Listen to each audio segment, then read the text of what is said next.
Hey everyone, my name is Laura and welcome to Book Bubbler. I almost said book club. It's Book Bubbler. Wow, I'm a little rusty. How are you? Okay, so I'm just getting this done just before September starts. I wanted this to be out last week, but it is what it is, right? Okay, so this is my Shorty September TBR for 2022. I love this readathon. I love short books. Love them, love them. And this is hosted by two of my absolute favorite people / channels, Bert and Siân at Past Storytime and Heather at Soggy Expat Book Nerd. So thank you guys for hosting this once again. I've been working on this very happily. It's been a great distraction the last couple of weeks. And I have a little list here, but I forgot to make this bigger. And also on my list that I made of titles, what the prompts stand for, I forgot to put the shorts with them, what kind of shorts they are. So you might see me looking down at this a little bit just to refresh my drink, as it were, as to what is what. So to start out with, let's go with Shorty Shorts. This is from the 70s and 80s. I have two books here. The first one is one that I think my grandmother had. She had this book. This is Shirley MacLaine's You Can Get There From Here. This is one of her autobiographies. This covers her first taste of professional disaster, the flowering of her social and political consciousness, and the China trip that will change her life. And this was published in 1975. So this is from 75. Stick that there and pray. And then this is from 1984, I believe. I just looked at this. Yep. And this one is a fiction. This is Behaving Badly by Catherine Heath. Now, years ago, probably in the early 90s, maybe even the late 80s, there was a miniseries of this, a British miniseries of this, starring Judi Dench. And I love Judi Dench. So I watched this once upon a time. That's how I found out about this. And I would like to read the book and see how it compares with my fuzzy memory. So I've got two picks for Shorty Shorts. Then let's see here. A modern classic, which is denim shorts. Those are classics. I've got just one picked, but I think this is a really good one, and that's The Fire Next Time by James Baldwin. I am looking forward to being a little bit heartbroken at how relevant this book is to today, but it'll be a good one. Okay, so for playsuit shorts or jumpsuit shorts if you're American, it's A Book You'll Regret. And now this one, I've seen a lot of people do this. I think Heather and Siân and Bert are all reading this. It's Bear by Marian Engel, excuse me. So two booktubers I also really adore, Jen from Jen Campbell and Siân from Siân the Book Maniac. Both have read this in the last year. Siân loved it and gave it 5 stars. I don't think that Jen Campbell finished it because she didn't like it. So I'm very curious to see what this is like. This is about, I guess, can I say a Canadian classic? Canadians, please don't be offended by this potentially. It's about a woman who falls in love with a bear. I could regret this very much. And you know I don't care about reading interspecies stuff. God, whatever. Anyways, let's just move along. Okay, so a book and movie tie-in, what short is this? Half and Half shorts. That's right, a book and movie tie-in. So I just had the one. Very happy to read this. And this is The Ghost and Mrs. Muir by R.A. Dick. But this is a pseudonym. I forget what the woman's actual name is. Based on the movie with, what's her name? It's on here too. Gene Tierney and Rex Harrison. I love this movie very, very much. It's such a great classic. It's so, so good. It's the first movie, the first black and white movie my parents let me stay up late to finish watching the end of. I loved it. I still love it. And I haven't watched it in a while, but I wanted to read this first. So it's a good excuse. I also have, to go along with it, the BFI Film Classics little book about the movie as well. I used to be a huge Oscar film nerd. I took like a movie to TV. Nope, that doesn't make sense. A book to movie adaptation class in college 1,000 years ago and totally loved it. And that was like late 90s, early 2000s. I was super into Oscars, super into movies, everything. I mean, I was really, really into it. And I was so happy to see that BFI made a book about this. So I have this little thing here. I also have the DVD so I can watch it whenever I want to. And then as I was scanning my shelves looking for other shorties, I saw this one and I got way too excited. So I could be doing 2 for this prompt. I hope I am. But it's The Dark Crystal by A.C.H. Smith. It's Ashton Clark. Hold on. Who can read this? I have another book by him here. This is terrible. Ashton Clark Smith? Clark Ashton Smith? I don't know what the H is. Or what the heck. Anyways, it's The Dark Crystal. I think Smith lived a very long time ago, like 100 years ago, maybe more. Genuinely don't know. That probably was a straight up lie. I'm sorry. But I loved this movie when I was a kid. It was this and Labyrinth, of course. And of course, Fraggle Rock and Muppets and everything. But I didn't realize, like I'd never put it together in my brain that I had this as a book. And I love the movie. Sometimes when people say, and they do that like really high pitched noise, it reminds me of the Skeksis, which just creeps me out. Like, ugh. Childhood movies that torture you for a long time. I mean, it sticks with me. So I have this as well, and I really hope I can get to it because that was really, really exciting to find. Like, way too exciting for me to find, quite honestly. Okay. Cargo Shorts is next. That's a book to do with nature.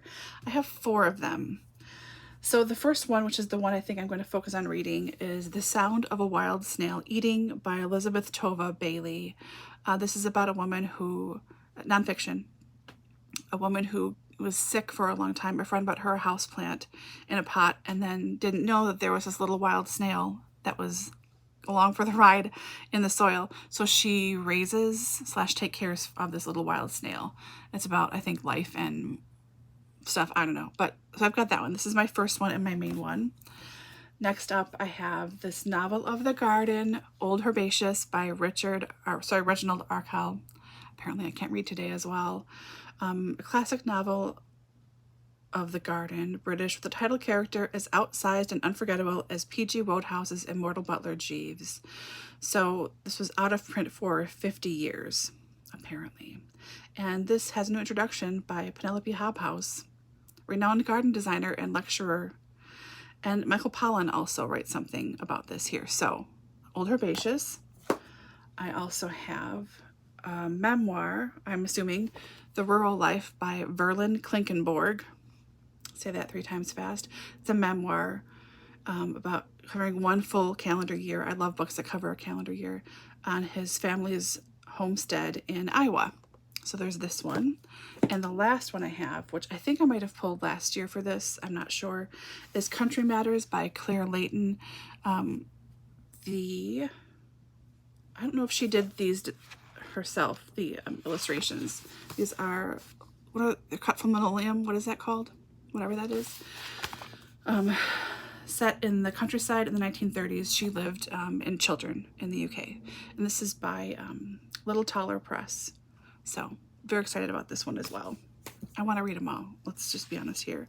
Then the next one is like a genre bender, or like doesn't really have a genre. That is, this is so terrible. I can't find it on here. Oh, here, Skorts, mixed genre, Doy Laura, that makes sense. So that one that I have here is About the House by Jenny and Ron Slate. You might know Jenny Slate. She's an actress. She did Marcel the Shell with Snails Shoes On. Yes. She's been in Parks and Recreation. Sorry, she's great as Mona Lisa Happerstein. So it's written by her and her father about the house that she grew up in. I guess it was haunted. So in here there are there's poetry. Her father's a poet. There are essays. There are, I thought there was some little puzzle in here.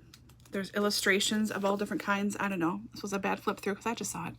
But this was also a freebie. This company just gives away books for free and you're supposed to just pass them on. Concord Free Press. So this should be interesting. And then on top of that, I found a book that I was already reading and would love to finish reading that I think blends a lot of genres.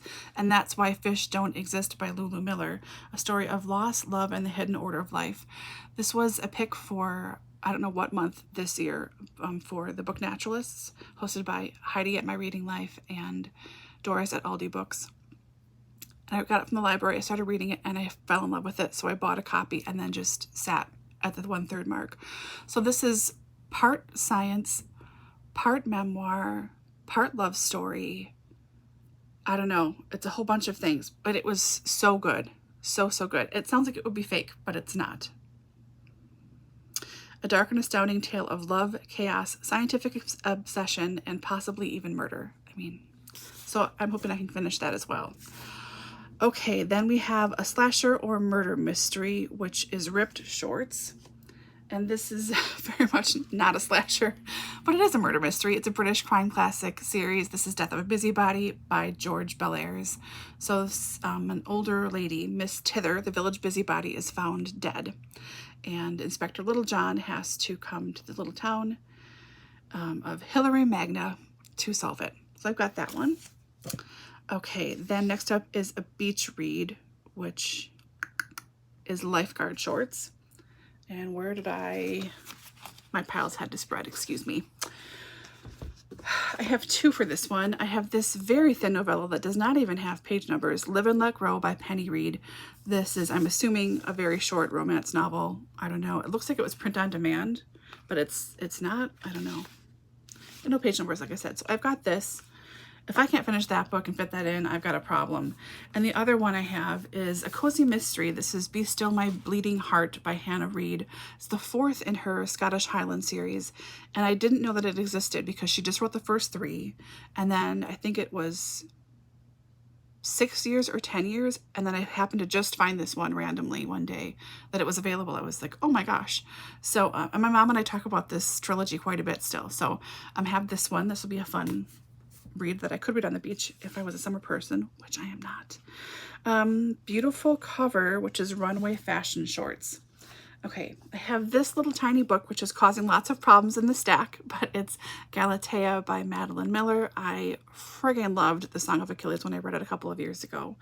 I don't know what it's about. It's just assuming, I should say, that it's a Greek myth retelling like all of her stuff, but I'm very excited for that. So I've got this one, and I have to stop that stack. I think I have 2 more. This could have fit in nature too, but I think it's a beautiful cover. This is At the Pond, Swimming at the Hampstead Ladies Pond.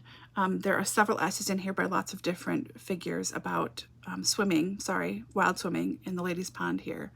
So it should be good. Here's everyone who writes something. And then the last one I have for a beautiful cover is this, Margaret I by Danielle Dutton. It's fiction, and that's all I know. And it looks lovely. 2 people that I don't read very similarly that I know from, one from Litzy, one from Library Thing. They both have loved that book, and they don't have similar taste at all, so I thought I probably would like it. Okay, next up, The Emperor's New Shorts, Unreliable Narrator. This was a hard one because I haven't read these books before and I don't know, but I picked this because it's a collection of short stories and I figure there's a good chance. So this is The Unrest, Cure, and Other Stories by Saki, obviously illustrated by Edward Gorey, and there are illustrations of his throughout. I love Edward Gorey extremely, very much. I don't know what this is going to be like. I'll find out. I'm assuming someone in here is an unreliable narrator. I mean, it's got to be, right? Okay, for comfort read, which is Boxer Shorts. I've got 2. I'm assuming one of these will be comforting of some kind. 7 Kinds of People You Meet in Bookshops, or You Find in Bookshops by Sean Bytel. And this was popular a couple years ago, The Boy, the Mole, the Fox, and the Horse by Charlie Maxey. So those are my 2. And the last one, which I saw a lot and now I can't find again. It's translated. Bermuda Shorts. Wow, Laura. Okay, I have 4 for here. The first one I want to read is Bonjour Tristesse by Francois Sagan. This is a very tiny vintage paperback, and this smells so incredibly strongly like an old book. I can't even tell you. Just with it closed, I can smell it. So this is the first one up. Then I have Marianne by George Sand. This is the last book she wrote. I don't even know if she finished it. It's her last novella that she wrote, her last year of his life. Timeless theme of a younger woman in love with an older man to create a romance with a feminist twist. So this one should be good. And then two more by Tove Jansson. One you have seen me talk about the last two monthly TBRs, and I have not gotten to, and that's the summer book. Can you tell everybody you want to read this year? So I've got this one, and then I have The True Deceiver, also by her. So those are my official picks for Shorty September. Here are the two stacks that I have. I'm just gonna hold up this first chunk. So the one I'm missing, these are all of the, I think almost all of the quick reads for this year, published in England. I've got The Cutting Season by M.W. Craven, Sophia Khan and the Baby Blues by Aisha Malik, The Kiss by Santa Montefiore, Blind Spot by Paula Hawkins, and The Black Mountain by Kate Moss. The one I don't have in front of me now is The Swimmer by Graham Norton. I also have these, which it takes too long to say, so I'm just going to hold these up. These are Penguin 60s. They were printed for Penguin's 60th anniversary. There are collections you can find sets online, but they're really expensive because clearly they're out of print. So whenever I go thrifting or go to half price books, I just keep looking to try and find whatever I'm looking for and see if I can find a new one to add to my stash here. So I'm not sure what the difference is exactly between these orange spine ones, which we're almost at the end of, and then these black spines, because these say classics, but oh, I got two here. How are the other ones also not classics? They're by some similar authors, so I don't know. So I've got all of those to choose from, plus these are ones that I tried to slot in, and either I had too many or I didn't know where to stick it, and I just got tired and wanted to just get this done, quite frankly. So we have The Pirates in an Adventure with Ahab by Gideon Defoe. I really like these books. These are, I think, older middle grade. Lots of illustrations. There's a map. That's kind of gross of a whale. Sorry. There's the map I was going to show you of the town and everything else. There's illustrations throughout. So if you have seen the movie, The Pirates, so something with Darwin, it's claymation. I really like that movie a lot. That's the same series this is based on. There are several of these books. So I've got this one. I better let's just start a pile here. This I started on and need to finish again. It's The Gifts of Imperfection by Brene Brown. I really like her work, but it makes me like stop and think about stuff. I gotta just mosey on through here. I've got Coronation by Paul Gallico. My grandmother had this, and this is set, of course, for the coronation of Queen Elizabeth in, was it 52? It's about a family who is pretty poor and down on their luck, and they want to go see the coronation, but they really can't. And then something exciting happens and they're able to go. So they're trying to rush to get into London, I think on a bus and a train and stuff, to see it in time. So I think this is what that's about. Then we have another one here, A Start in Life by Anita Bruckner. This is, I think, her first book, and it says, Dr. Weiss at 40 knew that her life had been ruined by literature. I think I will relate to this one very much. This I have only heard recommended to me in glowing terms. I don't know what it's about. All I know is that it's a novel, because it says it on the cover. This is The All of It by Jeanette Hayne. Hayen, I don't know. I have no idea, but it's supposed to be very good. So here we go. We have What White People Can Do Next by Emma DeBerry from Allyship to Coalition. I should have read this 3 years ago when I got it, but here we are. Okay, I've got Promising by Jane Bailey. This is clearly set somewhere in England, on a school, a private school. What do you think you guys call public school, right? I don't know. Anyways, this was recommended to me personally by Liberty Hardy. She used to be with Book Riot. She might still be with Book Riot. I don't even know anymore. And she used to also be a partner with Book of the Month. But this was a personal recommendation from her. I have two self-published ones, which these kind of irk me, but what are you going to do? I have Elizabeth, so shiny, Elizabeth and Her German Garden by Elizabeth von Arnim. This is going to be painful to read because look how teensy that is. And another one, is this teensy? It's a little bit better, thankfully. It's better, right? This is The Making of a Marchioness by Frances Hodgson Burnett. So I've got these two. And then the very last one I pulled, I have much more I could have pulled, but I had to stop myself somewhere, right? Was a recommendation probably 15 years ago from my friend Richard on Library Thing. Richard is also on Goodreads. So if you're friends with me there, you can probably find Richard through me. This is Bachelor Brothers Bed and Breakfast. And I think it's supposed to be, yes, a pair of endearingly eccentric bachelors in their 50s and fraternal twins own and operate a bed and breakfast establishment where people like them, the gentle and bookish and ever so slightly confused, can feel at home. Hector and Virgil are their names. So here we go. This is from the 90s, in case you can't tell by the cover and the font choice. But I look forward to getting to this one finally. So I think that's everything I have on my list. Boy, howdy. It's a lot of stuff. Thanks for watching all of this if you did. Have you read any of these before? The thing I'm most curious about is the Saki short stories, is if there are people in there that are unreliable narrators. I don't know. Are you reading any of the same books? Let me know. I will try and go over and watch your TBRs if I haven't already. I've been looking for them and liking them, but not commenting because I'm a lurker. Yeah, wish me a lot of luck because I'm going to need it. I'm really looking forward to this though. So, all right, I will see you guys all very soon. Thanks for watching. Bye.